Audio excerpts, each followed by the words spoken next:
और अब हमारे साथ मंच पर मौजूद हैं समाजवादी पार्टी के अध्यक्ष अखिलेश यादव।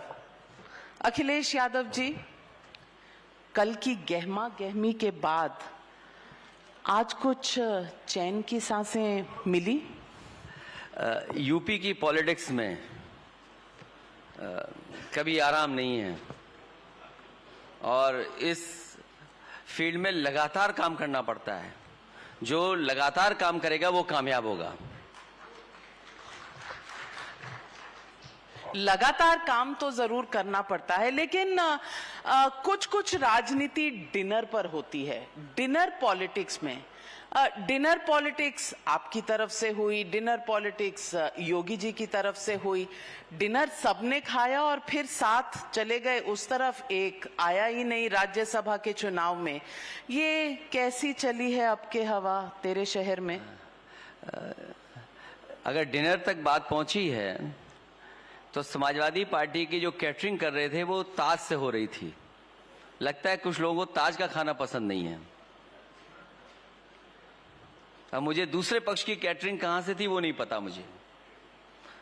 तो बस खाने में ही बातचीत ऐसी हो गई के साथ लोग उधर चले गए। सवाल मैं ये पूछना चाहती हूँ, क्योंकि आपने एक बयान दिया और आपने कहा कि ये समय था जब आप देखना चाहते थे कि सच में कौन आपके साथ है।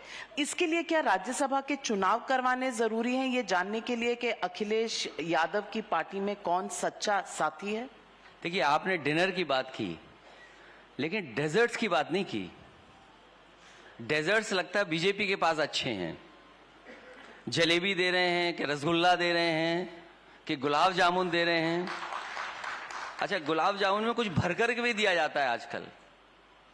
तो कहीं ऐसा तो नहीं बीजेपी का जो गुलाब जामुन रहा हो उसके अंदर कुछ छिपा रहा हो, जिसके कारण कुछ हमारे साथी चले गए छोड़ करके। लेकिन अखिलेश जी, वो तो जिसने खाया, वो कहते हैं ना लड्डू ऐसा, जिसने भी खाया वो भी पछताया, जिसने नहीं खाया वो भी पछताया। लेकिन राजनीति क्या अब डेजर्ट्स पर, गुलाब जामुन पर आकर टिक गई है, या फिर ये कहें कि लहर ऐसी चली है मोदी की कि 400 पार उन्होंने नारा दिया, आप कहीं 450 पार ही ना करवा दे? देखिए, आप कहावत को खराब मत करिए। कहावत वो शादी को लेकर के है, जो खाए वो पछताए, जो ना खाए वो पछताए। तो आप कहावत को खराब मत करिए।